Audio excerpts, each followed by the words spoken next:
Many people throughout the world have in the past and still believe in bad omens.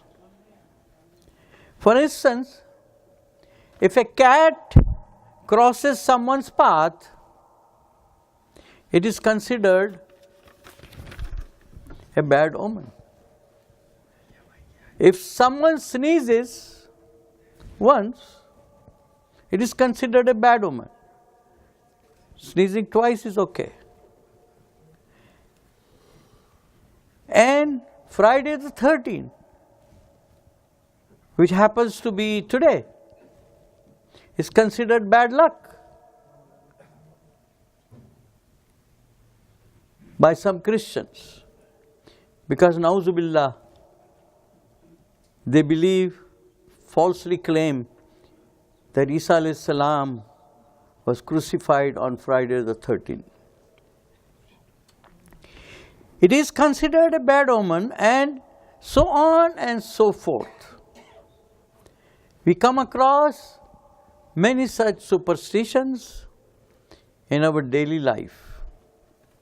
As Muslims, we should know that no matter what shape or form a superstition takes, we should not believe in them. In this day and age, someone sends an email as a chain letter and requests to forward it to a number of people. It states that if you do so, it is a good omen. But failing to do so may result in a bad omen. This is a new form of superstition which preys on your fear of the unknown.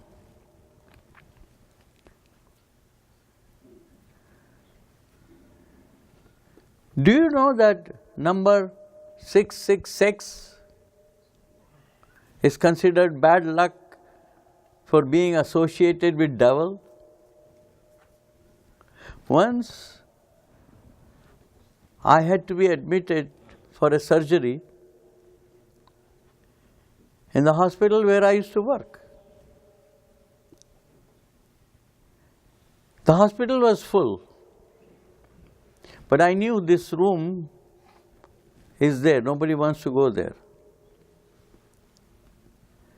So I said, I will get admitted to that room 666, I have no problem, you know. We don't believe in superstition like that. And alhamdulillah, by the grace of Allah, everything went well.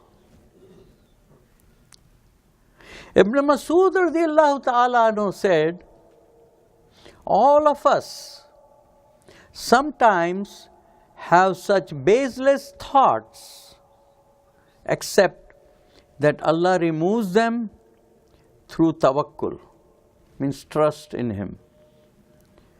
From this statement of Ibn Mas'ud radiyallahu ta'ala anhu, we learn that tawakkul is in not believing in the heart the whisperings coming into mind with regard to bad omens. You know, shaitan puts all these whisperings in our head, oh, if you do this, this will happen. Neither acting upon it, its results, nor expressing belief of the same, we will then not be taken to task for any such wrong beliefs by Allah on the Day of Judgment.